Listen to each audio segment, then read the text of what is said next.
Olá aí pessoal do Imagenscast. A gente está aqui no cemitério São Paulo, aqui localizado na Cardeal Arco Verde, para contar um pouquinho da história referente à estátua do Angels Cry que está localizada aqui no cemitério. Daí vamos dar uma andada e eu vou explicar também a história da estátua, bem como os problemas que ocasionaram toda a história e as primeiras discussões sérias envolvendo o André Matos e o Rafael Bittencourt, muito por conta dos direitos da estátua aí, tá bom?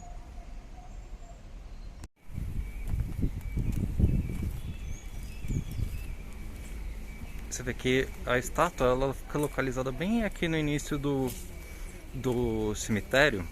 Muitas dúvidas ocorreram qual que era a estátua certa, muito em função por causa de um vídeo que o Gastão fez com o Kiko Loureiro no cemitério da Consolação. Porém, em fontes, junto com o Denner Ariani e o Anderson Bellini, os dois que tiveram contatos direto com o André Matos, o próprio André Matos falou para eles que essa é a estátua que deu origem à questão da capa do Angels Cry. Outro ponto a se destacar também é que existe diversas imagens dessa mesma estátua localizada em diversos cemitérios, tanto nesse cemitério aqui da São Paulo, quanto no cemitério do Araçá, também localizado em São Paulo, no cemitério da Consolação, que é onde foi feito as filmagens que o Kiko Loureiro fez com o Gastão, e também num cemitério em Ponta Grossa, no Paraná. Contudo, a imagem oficial é essa, muito em função dos relatos que foram passados pelo próprio André ao Denner Ariani, da House of Bootleg, e ao Anderson Bellini, para o documentário do André Matos, Maestro do Rock. Essa estátua, muitas pessoas acreditam que seja da deusa da vitória Nike, uma deusa grega que, existente na mitologia grega. Porém, isso não é totalmente factível, porque não tem informações precisas com relação a isso. Porém, vale a curiosidade também do que pode ter originado a criação dessa estátua em questão. Dando mais um prosseguimento, qual foi o início da história referente à estátua?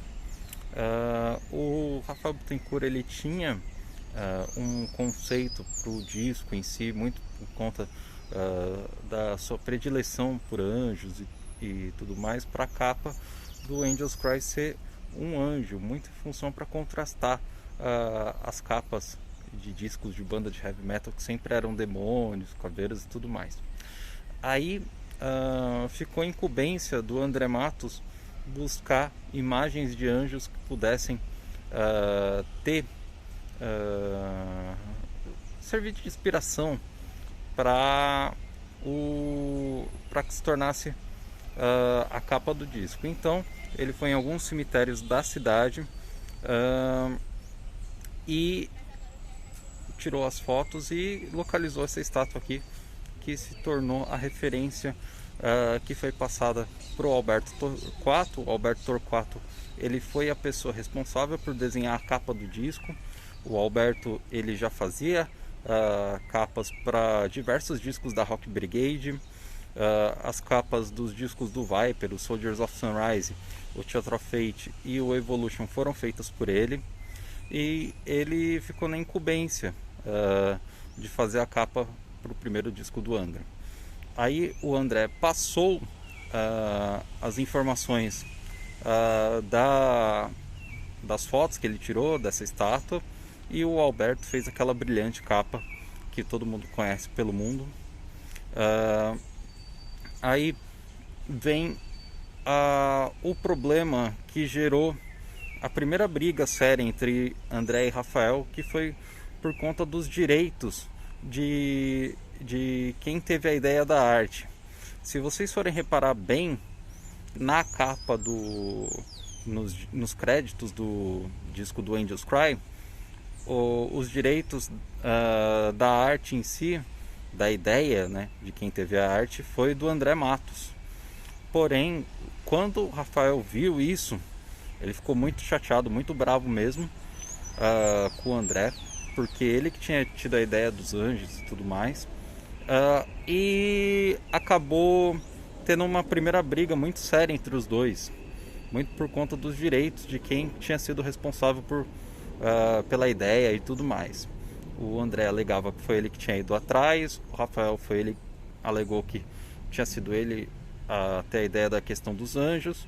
E essa primeira briga foi o primeiro racha, né, a primeira quebra de confiança entre os dois que ocorreu dentro da banda. E isso nunca foi recuperado, como foi muito bem dito escrito no livro do André Matos, lançado pela Estética Torta, que por conta dessa primeira briga mais séria, a amizade que eles tinham dentro do Colégio Santa Marcelina nunca se restabeleceu por completo. E isso acabou gerando outros problemas que no futuro levaram à dissolução da primeira fase da banda. Com relação à razão de quem tem razão ou não, eu prefiro deixar isso muito em questão para os fãs verem quem tem a razão ou não. Outras formas que também vão ser levadas ao público, principalmente a questão do documentário, a segunda parte do documentário do Anderson Bellini, o André Matos, maestro do rock, vai ser abordada essa questão.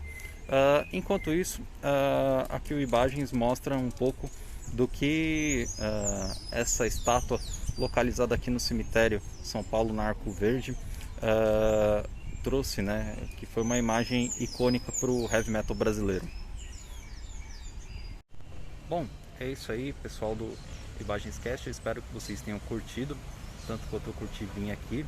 E se atentem ao canal, deixem seu like, façam a inscrição e daí curtem, que vai ter muita coisa muito boa aí no futuro, tá bom? Forte abraço para todos.